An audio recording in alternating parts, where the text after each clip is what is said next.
adjusted the camera, it's pointing way down. Crap. Alright, hold on.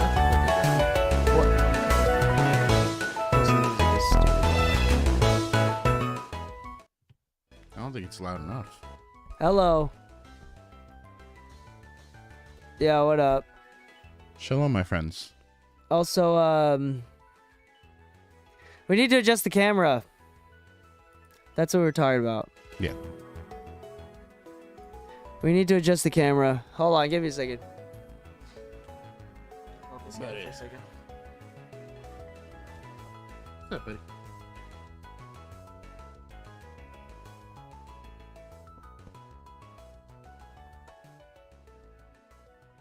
If you ever wanted DK to look at you so intimately, now is the time.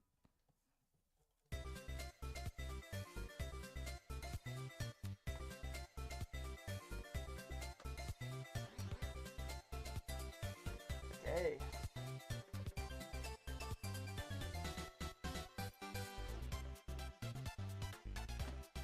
DK on the mix, bitch. Sheesh. Linhart. Alright, I'm good. Oop. Thank you.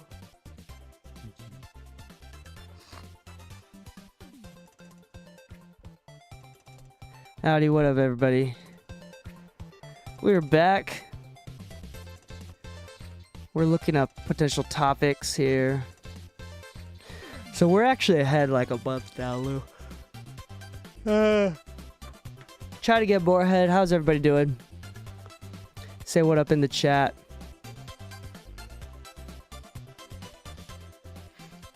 Hello, Diamond District Studios. Yeah, I just had to ask. Would you ever have a diamond cut sign made for your studio? It doesn't have to be I forgot a that I had diamond- this. Look at this. Look at this. Huh. Heavy Japanese accent. Wait, they enabled it? I forgot I had that. Good job, guys. Dang. Use it now. Oh, my Google Authenticator also doesn't work anymore now. Now that I think about it. Oh, I can't is get that back for? onto Twitch. You use Google for that? I just use text. No, they force you into secondary authorization. Yeah, I do it with text. You can do it with text? Oh, Yeah. God, this is going to be annoying as hell. Guys, so if you see me on Twitch, it'll be like 5 years from now. Oh, good morning, my fellow Twitch streamers. No, that's not my kid. I don't have kids. What? Linhart said for a second I thought that was Lou's kid. Asian looking Down syndrome boy. Coming from Mexican. Oh man, that's Very, hilarious. very low energy work. Only if it's coated in WS Grade. stones. Oh, okay. We're talking jewelry cut. We're calling jewelry cuts. VVS grade stones. Yeah. Wait, what's coated in VVS stones? No, because I asked if he would ever have a sign cut for his studio with using diamond cut machines. Hi. Because it's Diamond District Studios. And the Diamond District in LA, like one of their thing is they'll even cut the diamonds in front of you. Yeah. Hello, good morning, good evening, J-31. Very, very heavy Japanese accent. You know, it's so I have to ask. Like, I know you're from Okinawa, but is there regional differences in the accent when it comes to English translations? English translation. Like, if you're from Tokyo and Okinawa, would speaking in English also carry like a regional difference? No, it's probably like an age thing at that point. Ah, It's like old people versus young people. yeah. Like, there's regional Spanish differences. Like, certain parts of Mexico use pops and clicks, so when you hear them speak in English, some of those pops and clicks still make it through, and you're like, oh, In Spanish? Pops and clicks in Spanish? yeah. There's a whole That's crazy. I've never heard of that. Yeah, there's a whole section of Mexico that's like strictly Jewish. There's a whole part of Mexico that's like all African people. Mexico has like a lot I didn't know. of I things didn't know going about on. the pops and clicks part. That's Yeah. crazy. It's like central eastern Mexico. Yeah, That's crazy, man. yeah. Pops and Clicks Spanish, Mexico. Clicks and Pops. Many have translated example sentences. Oh, I like how the first thing that pops up on audio on Google is like audio tutorials for Pops and Clicks. oh, like indigenous Mexican language. Yeah. So it's not even Spanish at that point. Yeah, like one of the regions is Yalalag. Yalalag. Yeah. Say Yalalag 5 times fast. But all right. I like how one of the titles is "This guy is so impressive." Clicking language. The clicking language, the whistling language.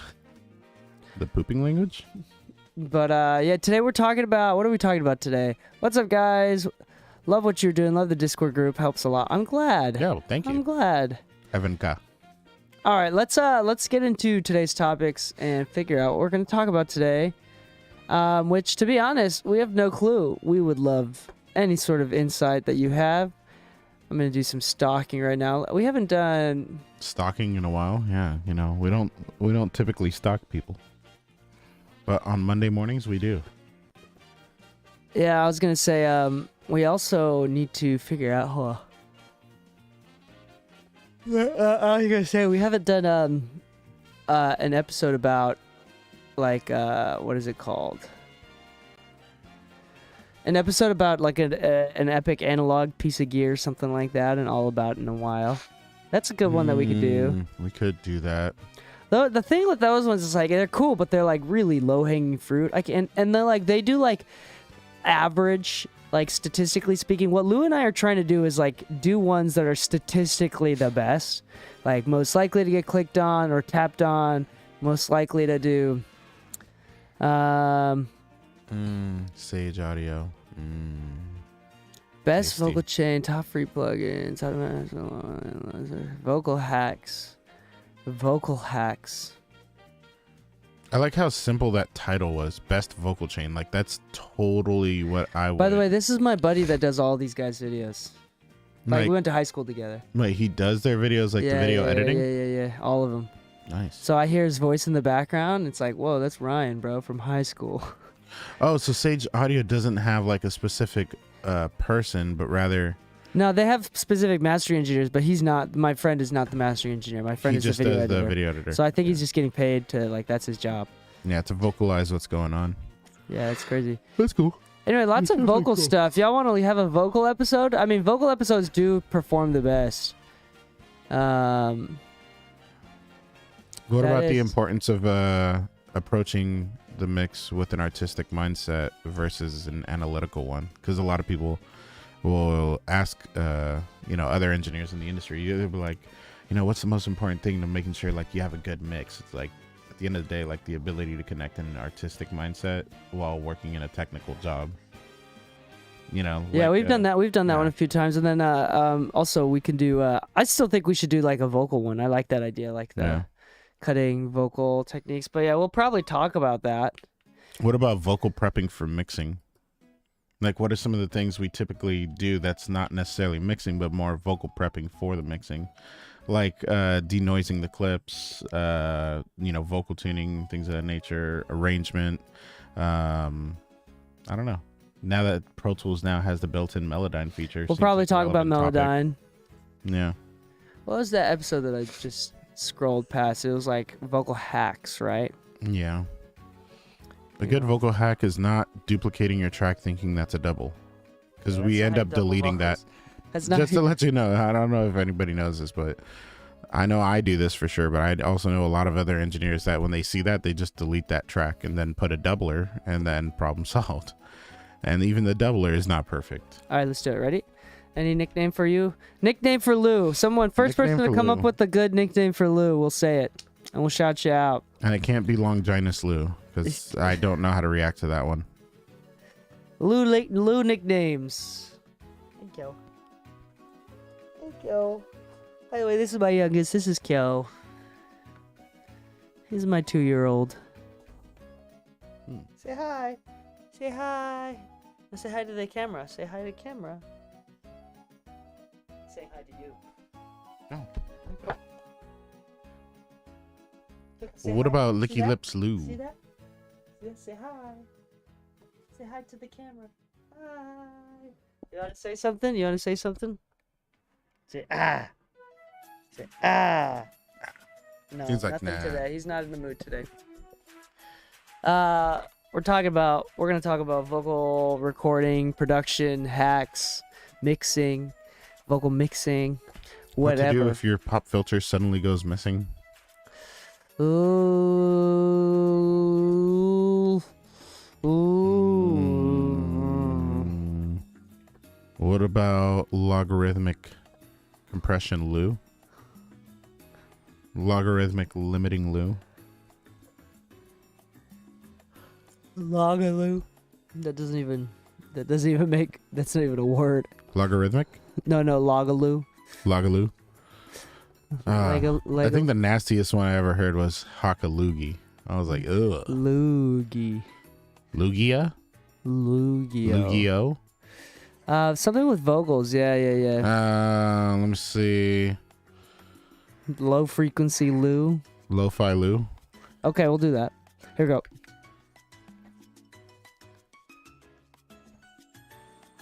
Okay. Hello and welcome back to the Mixing Music Podcast. I'm your host DK, and with me, as always, is my lovely co-host Lo-Fi Lou. You know, I was thinking about like doing a melody from the YouTube channel, but I can't actually think in lo-fi. Yeah, there you go. And with me, if you're watching on YouTube or Twitch, because we are live streaming right now, then with me we have special guest, my youngest son, Kyo. Everybody say hi. Say hi, Kyo. What's up, Say Kyo? hi. He's just sitting on my lap, hanging out on this episode here. But today we're talking about vocals. The topic is vocal hacks, how to get great sounding vocals. We know lots and lots of people request about more vocal tips. I think that's the most popular topic for DMs is how to get better vocals. How do I compress vocals? How do I EQ vocals? How do I just make them sound not like crap? And we're going to talk about the few secret tips. Well, it's not secret at all. None of these are secret, but just Especially some. not after this release. Yeah. And then we're going to talk to you about some ways to get better sounding vocals, specifically more professional sounding vocals with your music. And the number one thing that we're going to talk about here is in the production or even pre-production. We're not talking about getting vocal lessons. We're talking about practicing the song that you're going to record and making sure that you're in the proper mindset to record the vocalist. If you're the vocalist yourself, get into the right mindset to record at your best performance. Or if you're the recording engineer, make sure that you are helping the artist get in the zone, help them warm up, give them tea, whatever they can to engage and bring out the best performance from them that they possibly can. Lou, you've been in some sessions where the opposite has happened. We've all been in some sessions where the opposite has happened. Great artists, great singers that all of a sudden came to the studio and they just were not feeling it. Yeah. And Absolutely. Can you fix that in post? No, that's kind of the sad part. If you're really looking to get like something good, you kind of have to record with the notion that, you know, you want them to feel the energy. I talk about this all the time when it comes to mixing, especially for our intern staff, whenever we're like teaching like how to properly record somebody or properly to mix a song. And a lot of times I talk about the idea that the delivery of the performance is more important than like whatever plugin you use or whatever hardware you have in front of you. Even if you have a cheap mic, a good performance can make a bigger difference than the equipment ever will. But sometimes you have an artist that's just not feeling it that day, and unfortunately, you know, that's going to translate in the takes. And that's where a lot of times you have this amazing beat, you have the mix is sounding crispy and everything, but the artist just can't seem to get behind the mix. And sometimes it's strictly because of the performance. It's not necessarily that the mix wasn't good. It's just that they can also hear that it's just not hitting the way it should. And they're hoping that the mix might be able to fix this, but this is typically not the case. The performance is everything. And emotionally speaking, if you're not in the mood, it's definitely going to be recorded. That mood is recorded. That's why sometimes it's hard to recreate the vibe and get new takes another day. There's an idea like with drum recording. Someone in the past has said to me, like you can hit the drum as hard as you can, but if you ask me in the mix to make it sound calm, I can't. Like there's no EQ or compression move that can make the drum less exciting, or the opposite. If you hit the drum real softly, I can bring the volume up, but it won't sound energetic. Exactly. And it really comes down to the performer, because you can have, just in that same notion, you can have 10 different drummers play the same bar, right? Or same 8 bars, 10 different drummers, all of them playing as best as they can to be exactly the same as each other, but you would still pick up a vibe difference between each person.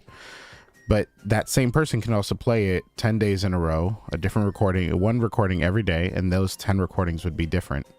So this is part of the reason why we have so many episodes, or like not episodes, sorry, albums or songs where like the live performances of these bands, groups, or artists is just significantly better than the studio production. Kiss being a good example of that.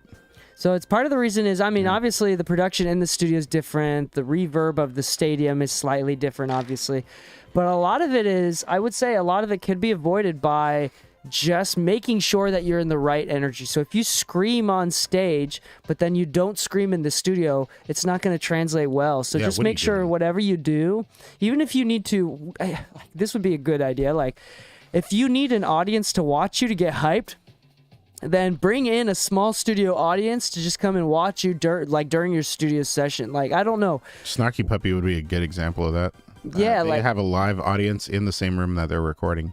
Yeah, so whatever it takes to kind of get into that zone. If you have an issue of having it sound like the live version, make sure, again, just get in the right mindset. That's the most important thing. Performance does go a long way. Even the singer, if you need to hire a random singer to, sing whatever's already been written, which is some of the case, you need to hire a professional studio singer. Just make sure you take the time that you hire someone. The reason why they're experienced is, like, there's someone that is good, and then there's someone that's studio good. Studio good is very different, a lot more speed-based, where, like, a studio trumpet player not only can probably improvise on the spot, but they're very dynamic in front of a microphone. They know how to play with the microphone. They know how to do takes as far as the timing of everything. They can kind of follow along with headphones on. Even a good trumpet player in the studio is able to sight read everything perfectly. So it's a different skill, a different expertise. So make sure that you find someone that does have experience in the studio specifically, and that has a good portfolio that works for you. Mm-hmm. That being said, we're gonna continue moving on to step number 2. Surprisingly, like I don't really want to talk about microphone choice, but as much as like acoustic treatment, I know it's the one thing that nobody likes to talk about, but it's the one thing that is so extremely important that we should. Yeah. Why do you think, Lou, that's acoustic treatment? What? No, not. Tell me why, Lou. Tell the audience why acoustic treatment is significantly more important than microphone choice. Because no matter what microphone you have, if your room sounds like shit, unfortunately, you're going to hear it in the microphone. And that's kind of a big deal. It's a bigger deal than most people ever make it out to be. For instance, I see, thousands and thousands of dollars go to equipment, and then, maybe a few $100, maybe $1,000, $2,000 here go to acoustic treatment in a room.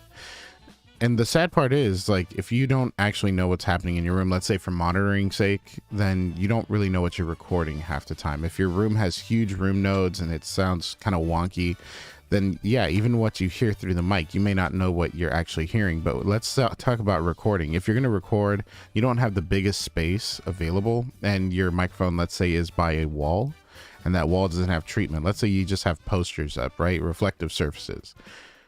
Then yeah, you're going to get some of that early reflection from the wall along with the actual reflections of the room. And depending on how you record, let's say that you've invested a lot of money into your equipment. Let's say you're using compression. All you're doing is bringing up all that reverb noise floor from the room up in your mix. And it's virtually impossible to take it out. There are things that you can look up, like the Saturn trick that I do if you look up my YouTube and all that. That helps on like transient based stuff, but sustained information like vocals is extremely hard to deverb. And there's plugins out there that help with it, but they don't really do that great of a job, because in order to do more, you have to start losing quality of the actual audio that was recorded. So acoustic treatment in the room matters significantly more than the mic, because if the room sounds like shit, no matter how good or bad your mic is, the room is going to get picked up in it. And the better the mic is, unfortunately, the more detail you're going to pick up that's going on in the room. So if you have ACs blowing, or refrigerator, if you have the speakers going, whatever it is, that microphone's going to pick it up. Acoustic treatment, at the very least, is going to make your recording sound not only a little bit tighter, but you're going to be able to process it better when you use compression, limiting, all that kind of stuff. Little artifacts that you maybe didn't hear at first won't be brought up. Now, as far as acoustic treatment goes, there's been a phrase that I've heard not just online, but also in schools.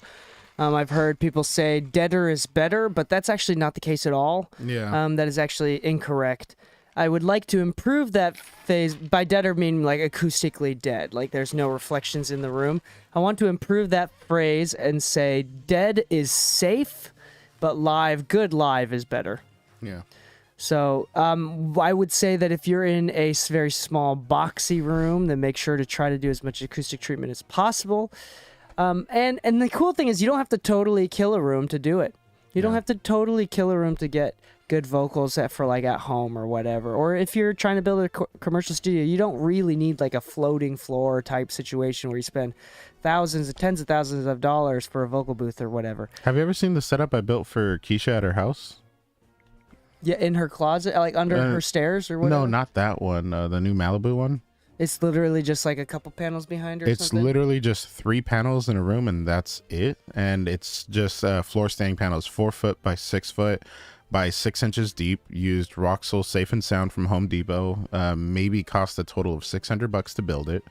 And Ron Fair went with Keisha to I think it's called Jungle Studios in Atlanta. I forget what it's called. It's a massive studio. It's like $3,000 a day to go there. And he still messaged me. He's like, hey, just to let you know, like the recordings you sent me, I don't know where you recorded them from, but they were better, if not equal, to the ones we got here. And that was in a small bedroom, you know, just 3 panels in a bedroom, just knowing how to set them up in a nice little pocket so that you're capturing what you need to capture. So that is definitely one of the secrets of great recording vocals, and that will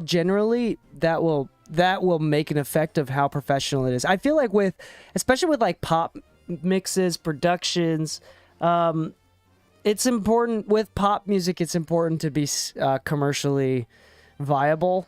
So, for example, with like an indie rock song, good does not mean clean, does not mean really well produced. Good could be whatever, right?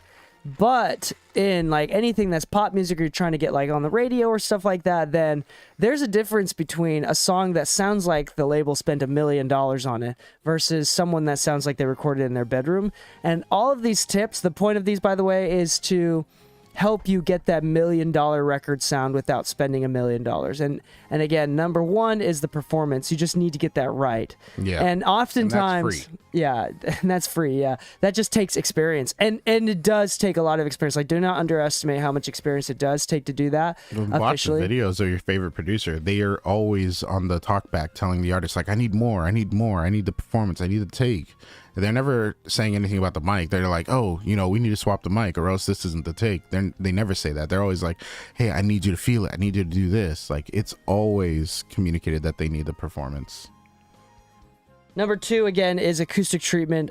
Again, acoustic treatment is the most significantly the fastest way for normal people to realize, oh, this is not a well done recording, or this is not that $1 million record that we're talking about. Yeah. Number three I want to talk about is editing.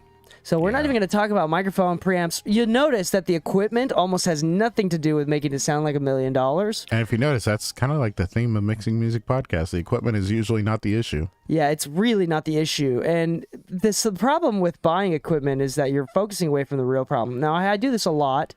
I get a lot of vocals from various different scenarios. I work with a few labels. that send me vocals of various different types. Sometimes they're just like sync, so it's like composers with some top liners. Sometimes it's like the artist, like that's the artist trying to prove something. Oftentimes it's just like background music, or like there are no vocals, whatever, right? So the most important part is that there's a big quality difference between vocalists or engineers that spend the time editing the vocals afterwards. Now, even if you have Beyonce in the studio with that much experience and vocal prowess, is still needs editing to have $1 million sounding record. Now, I want to be very clear about this. It is, if you do not edit vocals, it does not mean that you're less. If you edit vocals, it does not mean you're less artistic. It does mean, however, if you do not edit vocals, you're lazy. That's all it is. It's just an effort thing for people to cut out. Well, most breaths you shouldn't cut out. That's very unnatural to cut out breaths. But like anything where you don't redo takes that need to be redone, if you don't realign timing or pitch wise takes, like the performance was the best on this one, but it was just slightly flat. Like if you don't readjust the pitch correction on that, it's just small bits of editing that go into it. It takes, for an engineer or producer, it takes a very articulate, no, not articulate, what's the word I want to use? A very experienced ear to do this. Someone that is specifically good at recognizing and producing vocals to do this. Yeah. But editing, honestly speaking, if you are an artist that are just sending raw vocals without spending any time editing, no comping, not redoing sections that you weren't feeling the best about, this is all just serious laziness, and everybody and their dog can tell that you didn't try. Thus, it's never going to be that $1 million record. Yeah. I don't care if it's a hit song. If it sounds like shit, you sound like shit. But here's the thing. The reason why Kanye was able to, well, we don't really want to necessarily talk about him, but the reason why Kanye was able to do so well with Donda, which was mostly done on his phone, was because even the microphone doesn't matter. What mattered was the phone recordings had the best performance. Yep. And then they spent the most amount of time editing those to make it not sound like it was recorded on a phone. Yep.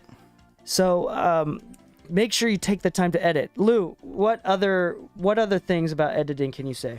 So a lot of it usually surrounds like vocal tuning, because I kind of showed this through the masterclass that I had recently. And in the masterclass, we went over like, okay, we can always align the doubles. We can always make sure that they're good with using things like VocAlign. Dude, I hate VocAlign. I'm not going to lie to you. I know lots of people love it. I hate VocAlign. But for one reason, most people use it wrong. Most people use it to be almost exact doubles. Fuck that. There needs to be error in music. But you can always dial how you want to do it. You know, you can always do phrase for phrase or whatever you want to do. But honestly speaking, when it comes to vocal tuning, you'd be surprised how much that matters in the context of mixing versus production. When it comes to mixing, it's a lot easier to actually get the vocals to sound way more in pocket in the song if they're properly tuned. If one vocal is out of key, it actually makes it sound a lot less professional. And it's not to say that, oh, the better the vocal, the better the song. No, it's just, if you could tuck the vocal in and it's perfectly in key, then usually it's a nice tucking. It's smooth and you can kind of dial it in. But when a note is bad, somehow you want to just tuck it lower and lower, but now you really want more of that backing vocal. So now you're trying to get it up, but you're not trying to show that the note is off. So now you're trying to lower it down. It's usually this battle of like, okay, how much bad can we allow to continue to exist in this mix? And so tuning the vocal quickly makes it to where you can bring more things to light without showing any kind of like flaws in the process. So this is really interesting. So these first 3 points have nothing to do with mixing, and we're going to get into the mixing side of how to make vocals sound great in just a moment here. But these are important. In fact, if these first 3 aren't done at least like partially good, then the mixing really won't matter. It'll be harder to mix because we need vocals. Well-recorded vocals are much more malleable, meaning that if the vocals are recorded well, then I could do more EQ moves and it'll add less. It feels like it'll add less distortion. It'll feel like less brittle. It'll be a lot more malleable. There's no resonating frequencies. Which is partially a good mic will have less resonance, less distortion. So we'll talk about that in just a moment. But number one, again, performance is key. Number two is acoustics. Number three is editing. I would even go as far as like we were talking about pitch correction, which I think is huge. Yeah. Get yourself auto-tune specifically. Go to mixingmusicpodcast.com/auto-tune for the best discount that we can give you. Plus, we get a little commission anytime someone signs up for that. So, but you need to get auto-tune. It sounds different from Waves vocal, whatever the vocal tuning is. It sounds different from the Crisp tuner or whatever.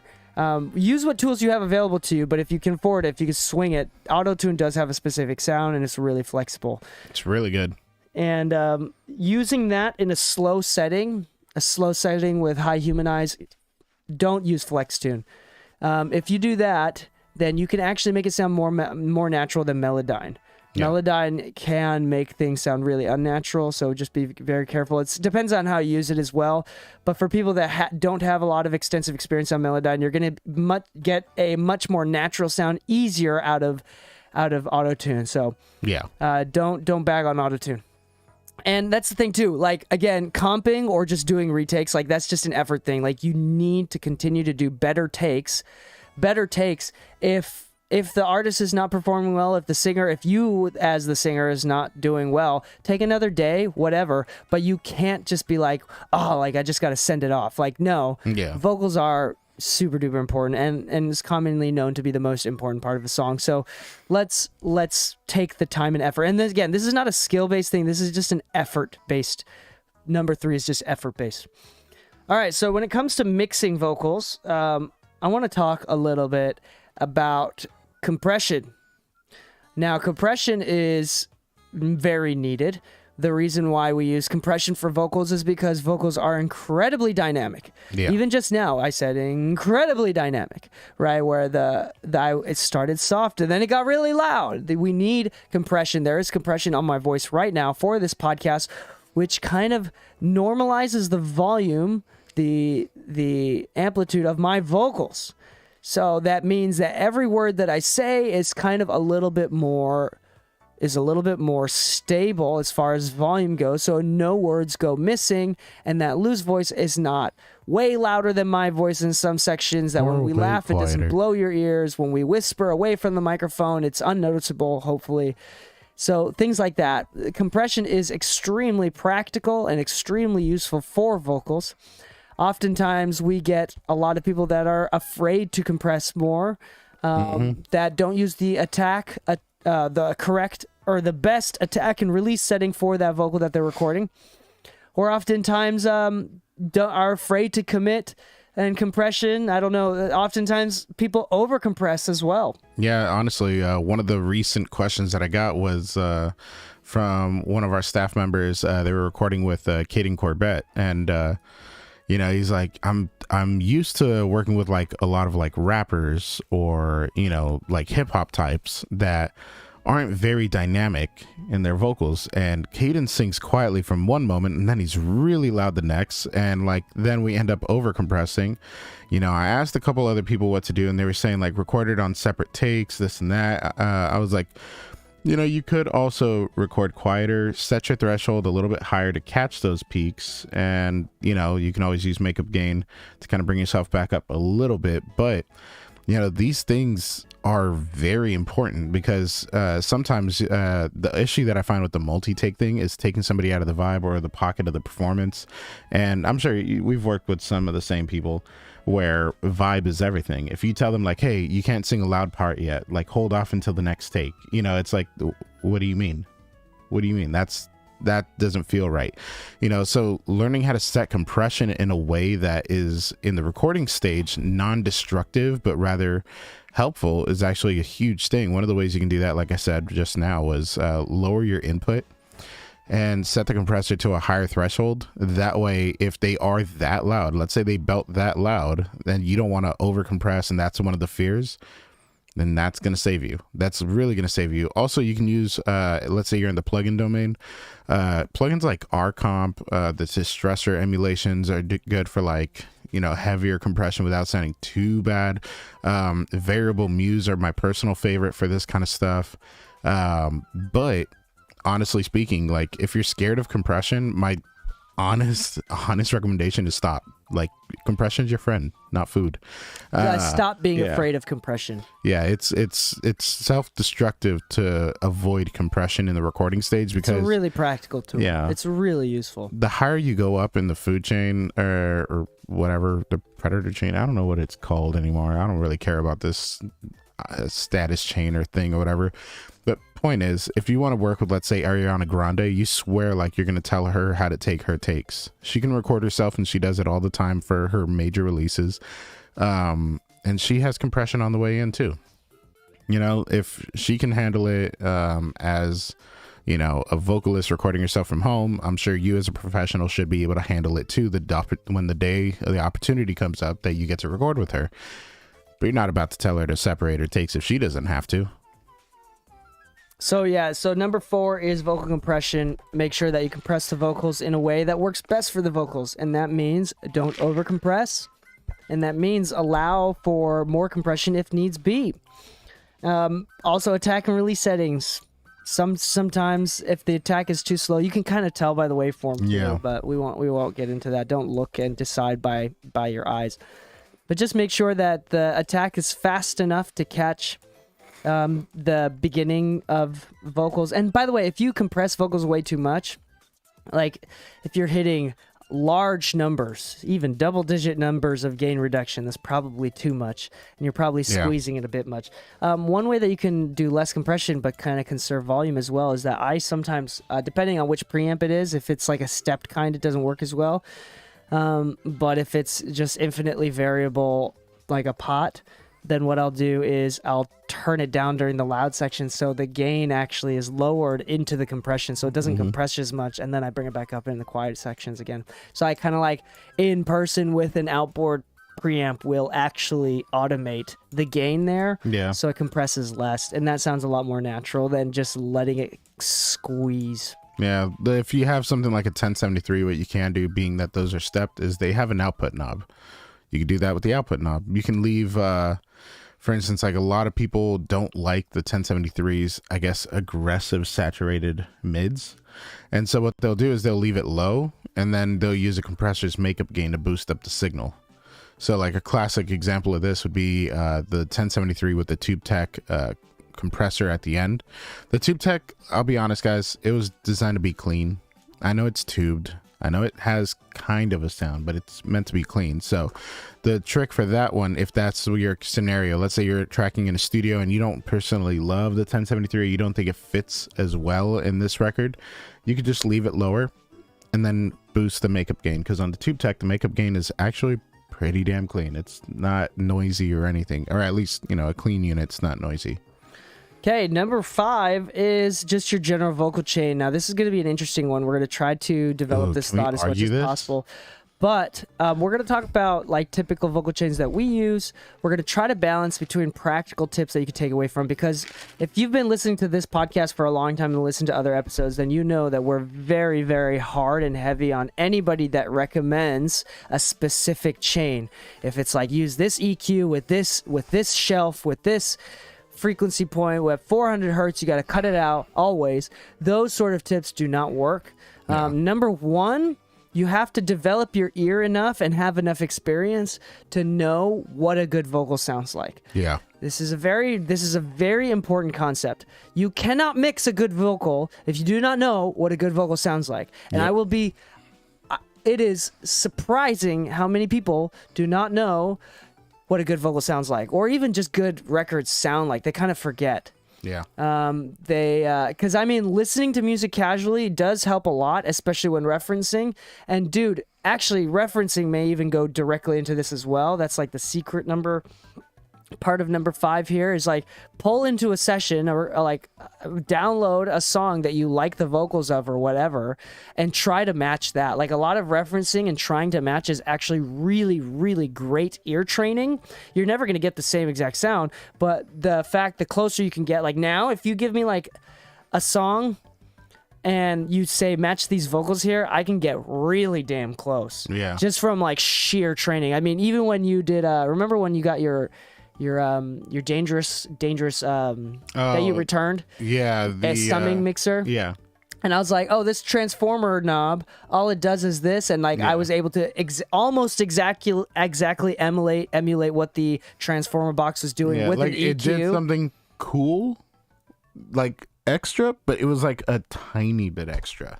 Yeah, and the fact that I was able to emulate it with an EQ, one speaks poorly about what was going on. And yeah. also The fact that I returned it alone, it was a $2,700 2-channel converter, and it didn't have in and out. It was only in. I'm sorry, but it's not worth it. Yeah, so on that note, so really it was that's the thing. It's like the point of that, me bringing up that story, is to say that that's the level of training that your ears can go through. And here's the thing: if you're younger than I am, you probably have better ears than me for sure. Just the way it's matter of training. So make sure you take the time to reference, take the time to learn what good vocals sound like, and implement those into your songs. All right. Yeah. Also, as far as vocal chains go, there is no do this first, do this second. There's practicality, habits. there's utility, but there's no strict order. You do what sounds good. That's what's the most important thing And there. this isn't to say art is art. This is just to say, like, practically speaking, after a long time doing this professionally and getting paid to do this repeatedly, I don't think I've ever mixed a vocal exactly the same, not even once. Yeah, and then nobody ever should. No. Nobody ever should. If you find yourself using the same exact vocal chain every single time, I guarantee your vocals don't sound good. And if the goal is to sound like, we'll just say the classic example, like Chris Brown or, I don't know, The Weeknd, understand that they also don't mix their vocals exactly the same way every song. Every song has a different key, which means its fundamental frequencies are different, which means you perform in a different frequency range, and that means you're going to EQ in a different frequency range as well. Every take is different. Every channel strip they use is different. They don't record in the same studio with the same gear every time, and even if it is the same mic, the same preamp, and same compressor, each one is aged differently, which The means instrumental is different. the instrumental is different. The room they recorded it in is different. It might be more treated, less treated. The approach is always infinitely different. Infinitely different. So also, any crybabies right now that are listening that are like, but DK, my vocals sound great every single time. This is and I the use Chris same Brown vocal chain from Tizio. Oh my gosh, this is my vocal chain that I use every single time. This is Shut the fuck exact up. one from 808 and Heartbreak. Shut the fuck up and go back and listen to my Dunning and Kruger effect episode, because you are a dumbass. All right. But now because they acknowledge that they're dumb, they're smart. But now that they acknowledge that they're smart, they're dumb. No, but for real though, no professional in their right mind uses the same exact chain and settings on every single mix. Now that being you said, could say Chris Lord Algae does that with his hardware, but that's more about gain staging and approach as to why he uses one piece tonally for one reason. But even then, he has 4 different master bus compressors that he uses. how doesn't hard always he hits use it them. is going to be different as well. Exactly. The reason that he uses one versus the other. Yeah. So it's just you gotta use. Remember, it's about how to make that vocal sound the best. So and every single time it's going to be custom tailored. It has to be custom tailored. Yeah. Don't get lazy. Put in the effort to learn how to mix vocals better. Some mixers love to do de-essers first. Some mixers love to do de-essers last. Some mixers love to not use de-essers at all and just automate every single S. Some mixers love to do cutting EQ before compression. Some people don't use compression. Some people don't use a subtractive EQ. Some people use parallel and some people don't. And here's the thing, all of these people probably mix vocals better than you. And then, and so here's the thing, is that there's no chain that's going to work. There's no chain that is guaranteed to work, especially settings. Now there are, for example, if you get a chain, you should mess with it and figure out why the person that created it thought it was a good idea. There's something that may potentially can learn from it. But the problem with this thing as well is like you can't just set and forget. If you do use a chain, or if you do have habits, which is okay to have, it's okay to build habits. Like I discovered over the time that like using a de-esser first is actually really great. If you develop habits, first off, you need to recognize that it's just a personal habit. Yeah. It doesn't mean that it's always going to be better for everyone else around you. But if you build habits, which is fine, it's a great thing, then what you need to do is also continue to recognize that it doesn't work every time and that it's okay, right? What was I going to say? But yeah, there's you got to make sure that you don't actually get into a stage of stagnation because you just keep doing the same thing. Like for instance, my first plugin in every vocal chain is going to be Pro Q3 from FabFilter. I know that there's a ton of EQ plugins that you can use, and everybody's welcome to use that.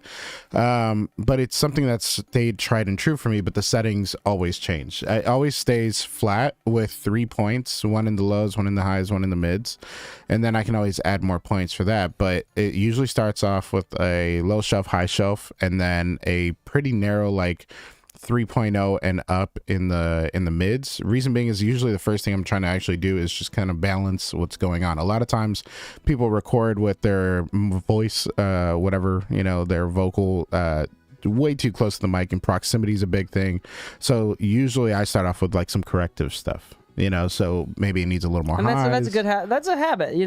That's not necessarily, some people don't do that. Yeah. And some people, so it's a good habit. Habits are great. They offload mental load. They offload mental pressure so you can continue to focus on what's important here. Yep. But the thing is, the problem with the habits here is that you don't just set and forget. Like if you pull up a vocal chain that you save, that you've been customizing this entire time, still shouldn't set and forget it.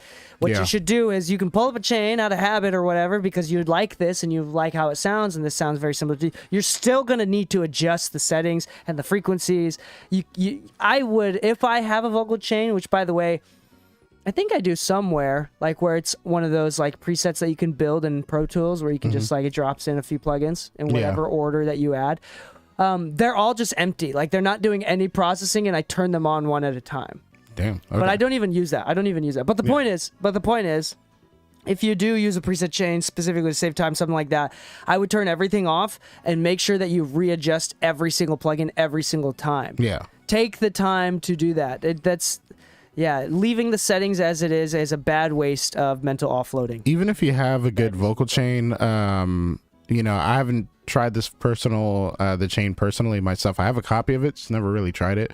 But there was a time where people like Michael Ashby was selling his vocal chain for $1,000. Dude got a diamond plaque for doing Bodak Yellow and doing the whole, and I think it was Invasion of Privacy album for Cardi B. Selling his vocal chain people were $1,000. Yeah, and people were paying for it, and it wasn't just a vocal chain; it was his whole Pro Tools template with every plugin that he used, his settings that he used. But there was one thing that he always mentioned anytime people were asking about it online and this and that, which is like, that's just my starting point. That's not where I set and forget everything. Even if you had my same settings, we may not use the same settings.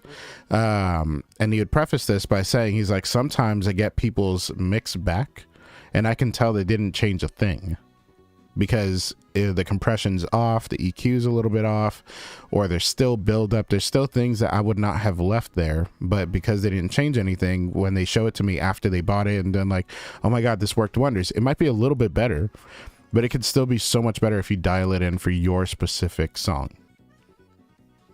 Amazing.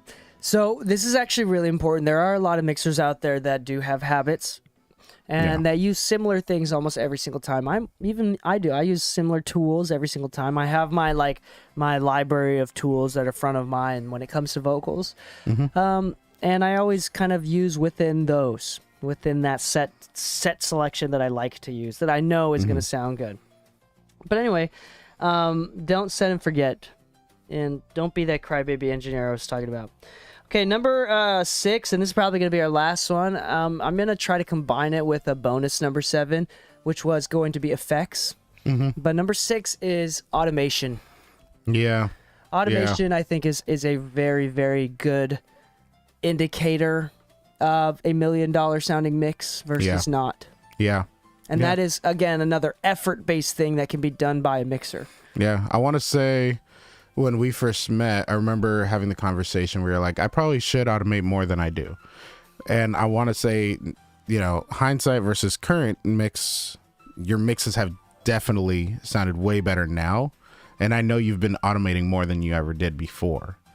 And like, it's one of those things that even like, if you listen to the people around you, listen to your own mixes, you could tell how much automation plays a role. And automation isn't a plugin. It doesn't cost you a single thing.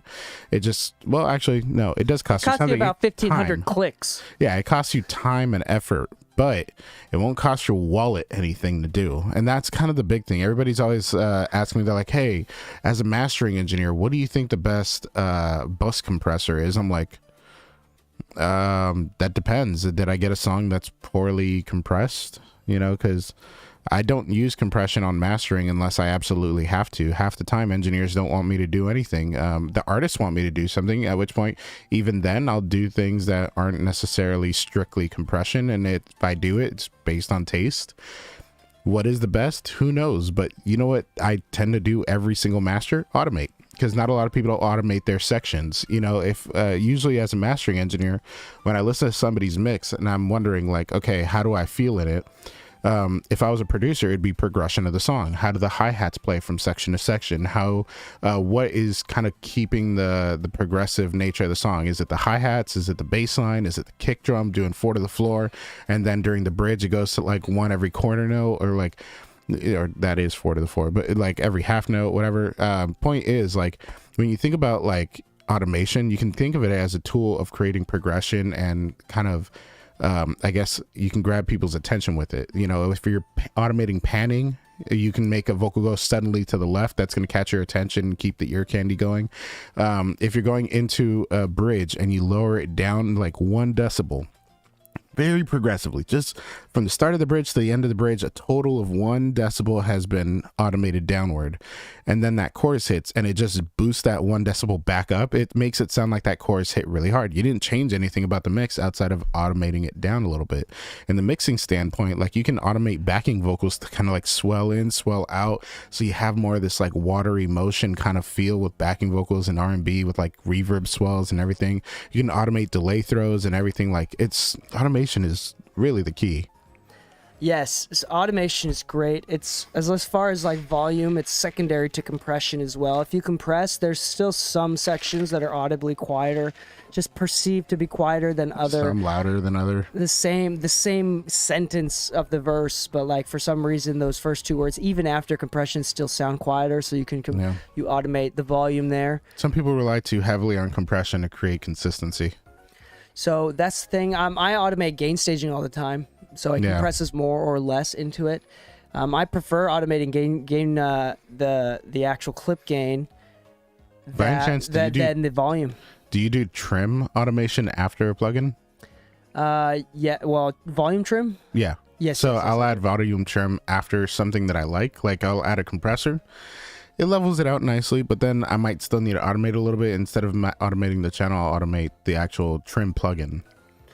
Oh, the trim plugin. No. Yeah. There's in Pro Tools, there's the volume, so like the volume of the track or the bus, and then there's volume trim. Yeah. There's like 2 layers of volume, right? So I thought you were talking about that. No, because I'll do trim the plugin if I can put it before another plugin. If something's going on into another plugin that's causing it to do more. Like, let's say you put a compressor and then a saturator after, but even after the compressor, there's just one part that spikes up a little more than the rest of it. No, I don't. Yeah. I rarely ever do that. Yeah. I'll just adjust the clip gain on that point. But that being said, that's a great idea.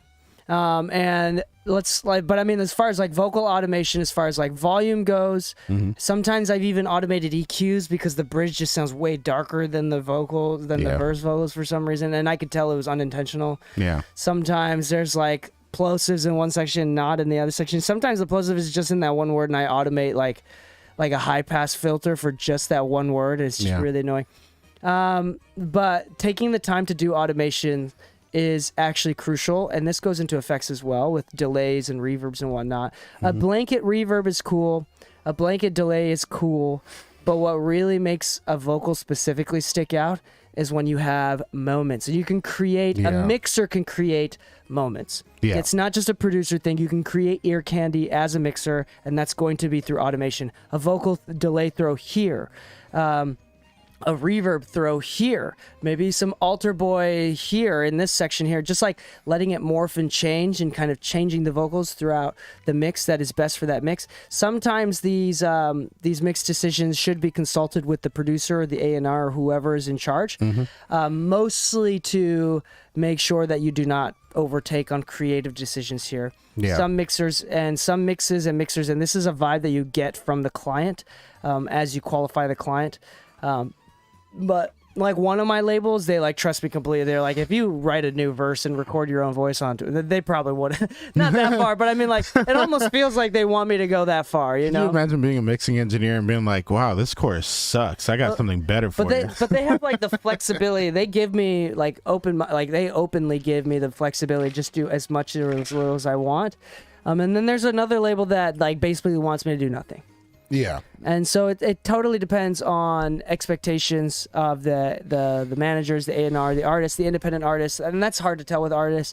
Yeah, sometimes the artist has the most critical case of demoitis, but does not communicate that, and that's totally cool. But it's definitely part of what you want to know going in. Absolutely, absolutely. And that's also has a lot to do with like how experienced the artist is or not. But we won't get into that.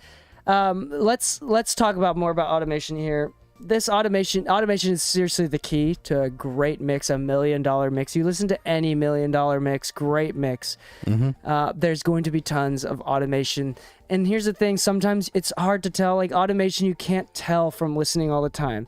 Part of the reason that you automate, like for example, the vocals is so you can't tell that the vocal was compressed or the vocal was automated. Yeah. You know, and this just takes a really like sharp ear. You need to focus, pay attention, takes a lot of experience, and then also just a lot of messing around to see what's possible and figuring out what you like. One of my favorite tools that I like to do, like this is the DK special here, is I love to use a quarter note, well, depending on the song, but typically a quarter note ping pong delay, but with an altar boy feeding into it. Yeah. So it's like this high pitched or low pitched, formant shifted or pitch shifted or both delay that bounces left and right at the end of phrases. That's like a very DK thing to do. And then put that with some of my ad-lib reverb preset that I have on Valhalla. And so it's like this reverby, bouncy delay. And that's something that I like to use a lot. And even if I use it every single mix, it never gets old because I don't use it the same way. Yeah. Small things change. Like the last song was a high pitch. The last song was low pitch. This next song is going to be no pitch shifting, just formant shifting, just a little bit. And it's going to be eighth notes or like half notes rather than quarter notes. And you know what? Let's go 30 seconds. You know what? And there it is. Sometimes. So... And I oftentimes use something called a long boy, which is just like a 10-second reverb that I just throw at the end of phrases because I think it sounds crazy. You know, and it's just a lot of experience and experimentation to get to a point where you figure out what you need to automate. But we can tell. We can tell when you're getting lazy. You don't need to be an engineer to find out if it feels lazy or not. And this is the last step. You know, it's really fun because, like, I guess I'll end my thoughts on this one with just this. You can definitely tell the difference between a professional and a come-up engineer's mix when you hear effects with a very static nature. When you hear the same reverb just droning through the song, everybody's always like, well, I want this part to have even more. It's like, you know, we should dry up the vocal a little bit and just automate those tails. It's like, no, but I want a lot of reverb. It's like there is perception of a lot of reverb in automation, you know? Yeah. Dry vocals is a great way to make it feel like there's more reverb. And it's not to say that dry vocals are the best, but if you listen to The Weeknd and you listen to how the effects play, usually the effects are somehow behind the lead vocal. And then when he does like an end phrase, the reverb suddenly gets a little bit louder. This is automation. But have you ever listened to a mix, even from a big artist, and heard just a droning level of the same effect throughout the entire song, like droning delays, where every single word in the lyric has the delay affected to it? It's usually not the case. And usually, like, if you listen to people like what's his name, something Scott, Travis Scott. Travis Scott has tons of delays all over his vocal, but it's automated down during the verse, and then on the tail ends of phrases it gets automated upward. Like, he's a good example of a ton of delay, but it's very, very well tailored for his songs. What is the story of Manny Marroquin finally won over Ye for via Stronger? I need to look it up. Manny Marroquin mixed after, like, I think the story goes like after dozens of mixers or something like that, after like a handful of mixers, Manny Marroquin finally gets placed with Kanye. Yeah, because of how many times he like automated the vocal or the sample specifically. It's like crazy the number of times that I'm trying to find out the exact number. Freaking the sample. That sounds like getting your freak nasty on with his mix. Like, whoa, man. Freaking the sample. Yeah, like he talked about like how much he actually automated the sample on that one, because it was like pops and clicks and volume changes in the sample. It's just like a poorly recorded sample, but like Kanye just wasn't happy no matter where he went to, because the mixer just didn't put in the rather tedious effort of just automating everything. You know, and I have to wonder like how much each mixer is getting paid, because I'll say this, y'all, like if you want to move up, you have to stop thinking about your paycheck's number, you know, in relation to how much work goes into it. Like, you either agree to do the total amount of work or you don't.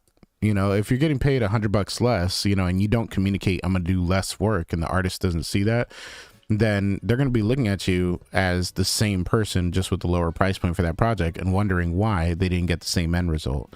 You honestly shouldn't be accepting less than you honestly believe you're willing to take, because this is the honest end result. So like when he goes through a dozen of them, I'm guessing that every single one had a fee. I'm guessing each one of them at the very least got their deposit. At least that's my hope, you know, for everybody, right? You should be charging deposits. But if Manny Marroquin is doing all of this, tiny little bits of automation and everything, and there's no like, you know, premium charge just for automation, like think about it. He won him over because of his honest intent and making sure that he got the end result he wanted. It wasn't because he was the best mixer, apparently. It was because he was the one willing to work the hardest. Well, also Manny's the best. So. Well, let's just be honest. Manny's good either way. But that's also what makes him the best. But think about it. After dozens of engineers, like the thing that won Ye over was the fact that he automated a ton. That's tedious. That's annoyingly tedious. Yeah. By the way, did you see that engineers posted our clip from our podcast episode with Leslie Brathwaite? No, I did not. Yeah, they did. I totally forgot about that. I'm gonna send it to you. But anyway, this is also part of the reason why Lou and I get hired a lot, is because we work hard. No.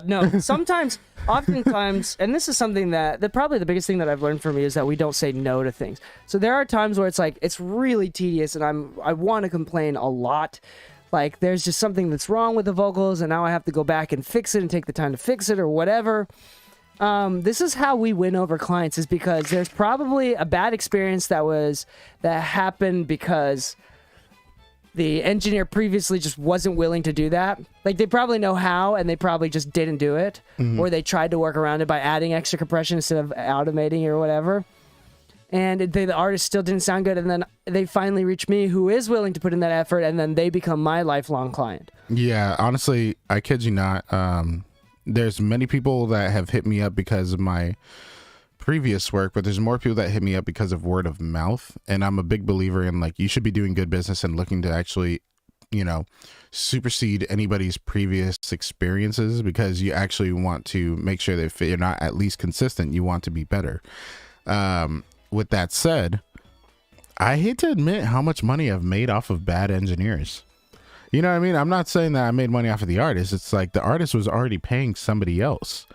And it's impressive to think that I found a new paying client because somebody else was unwilling to support the artist's, I guess, vision, even though the artist was paying for that exact thing. They were looking for somebody to be part of their team to deliver on what the artist's vision is. And all these little things that we talked about in this episode really are, you know, some of the cheapest and tedious things that you can do to really make vocals shine. And 9 times out of 10, I get revisions over vocals. And that's the thing. I think at the end of the day, I think the biggest takeaway from all of this, all 6 points, is that it's the last 5 to 10% of effort that makes $1 million record sound like $1 million record. It's not what everybody thinks. It's not the microphone. It's not the preamp. Nope. It's not even the type of compression you use. You can still use bad compression with a good compressor. You can still get bad recording vocals with a good microphone. It's more about the last 5 to 10%, which is, fortunately speaking, which is an actual just effort thing. Yep. It's not a financial gate-kept thing. It's people that just don't have the experience, people that need to take more time, mix more vocals or whatever. If you are mixing by yourself and you're only mixing your own thing, I'd recommend taking the time to practice, download some practice stems. There's a bunch of free ones out there. Yep. Start working. I mean, dude, mixing your own vocals is the hardest thing ever. Like, it's my hardest client is myself. So take some time, practice by working on somebody else's music. I think is a great way to look at it as well. Yeah.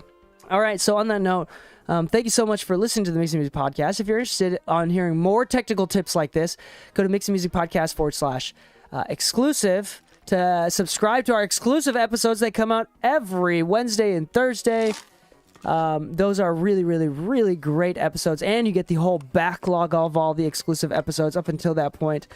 Braden and I, we kind of break down technical tips given by other engineers, other producers, and then we say yay or nay, and we explain exactly how to do it, how you can practice doing those techniques, as well as what's the big takeaway are. We can assign homework as well. So it's really, really great. That's $4 a month, $40 a year. Mixing Music Podcast / exclusive. So on that note, we are also proud to announce a partnership with Sweetwater that we're going to organize a little bit more and then throw at y'all later, so we can do our very best to give you the best and most reliable customer service and help hook you up with what is important, whether that's software or hardware. So thank you so much for listening and subscribing, and for leaving 5-star reviews on whichever platform you're listening on. Thank you so much. Happy mixing, my friends, and stay saucy. Boom. Yo, what's up, everybody? Noah Avery, what's up? Mr. Clock, what's up? Everything's good over here. Let's end it there. Let's end it there. And Linhart, what's up? Let's see. When do you know when you need to use something like a cloud lifter? Honestly speaking, these Shure SM7Bs need them all the time, but cloud lifters don't work on anything that's condenser, anything that requires 48 volts, but ribbon mics and heavy dynamic mics like the SM7B, they typically need a lot of gain in order to actually get a good level. Now, if you don't have a preamp that's I guess clean enough, like some of them get a little bit noisier and a little I guess tonally inconsistent the more you drive it, for instance, like a 1073. If you're not trying to get that saturation out of the 1073, a cloud lifter allows you to, lift the signal by 25 decibels in a very clean and natural way. So you can do that. And thank you, Ricky Harris Media. Thank you for listening to the podcast. And yes, mixed by Scoop, automation is the key.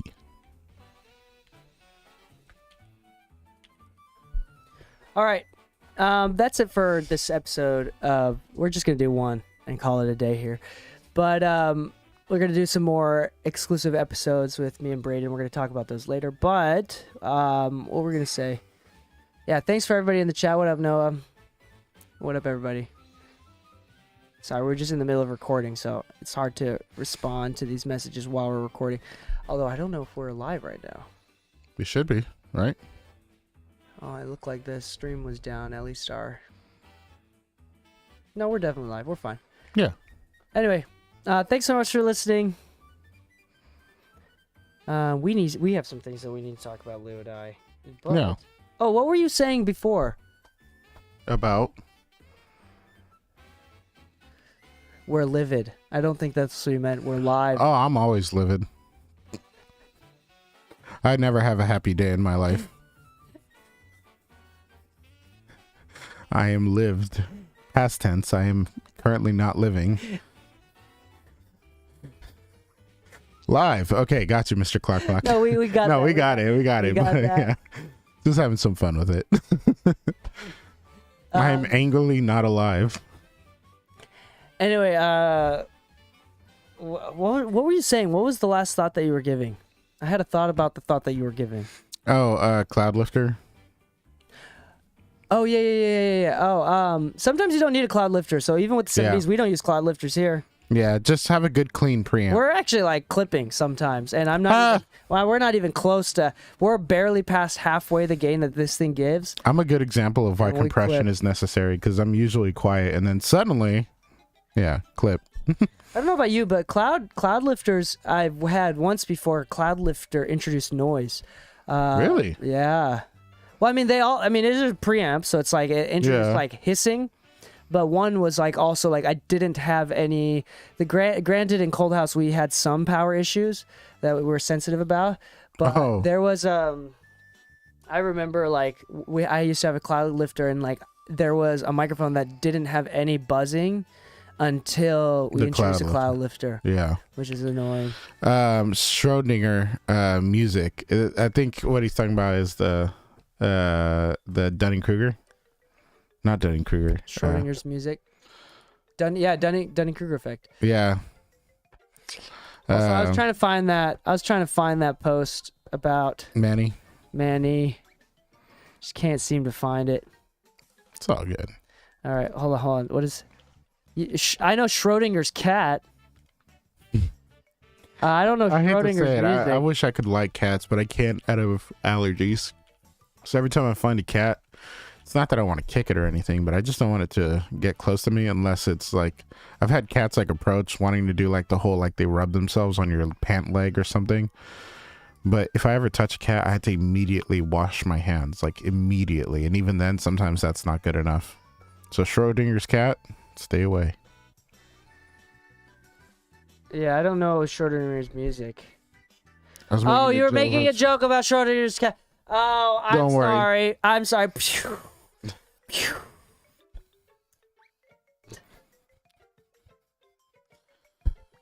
We felt so smart, Also, only to discover we're so dumb. Close your nose, dude. Breathe from your mouth. Just let out a nasty fart. I'm sorry. Oh, I'm sorry. took a bite out of it. Oh, speaking of which, I unfortunately Dutch ovened Anna in like the funniest way. It wasn't even like under the blanket. It was just the room in general. She apparently went to the bathroom and I let out like a really bad one apparently. And she opened the door to the room and apparently like it bombed her, which is like the best. Man. It's terrifying, but in the funniest ways I can think of. Like, can you imagine exiting a room perfectly clean? You enter the room and you've just been gassed to the face. Like the waft of the door opening just blew it all directly onto you. And you just had to like, well, do I not go in my room? Like I had a client do that at the studio once. All right. Dude, these farts are getting ridiculous. No, just kidding. But thank you so much for watching. Happy Mixing, my friends, and stay saucy. Put your hands together if you wanna clap. As we take you through this monkey rap. He's dead. Donkey Kong. He's the leader of the bunch. You know him well. He's finally We'll reach our goal next week. to kick some tail. His coconut gun can fire in spurts. If he shoots ya, it's gonna hurt. He's bigger, faster, and stronger too. He's the first member Of the DK crew.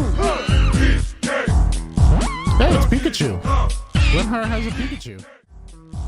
Donkey Kong is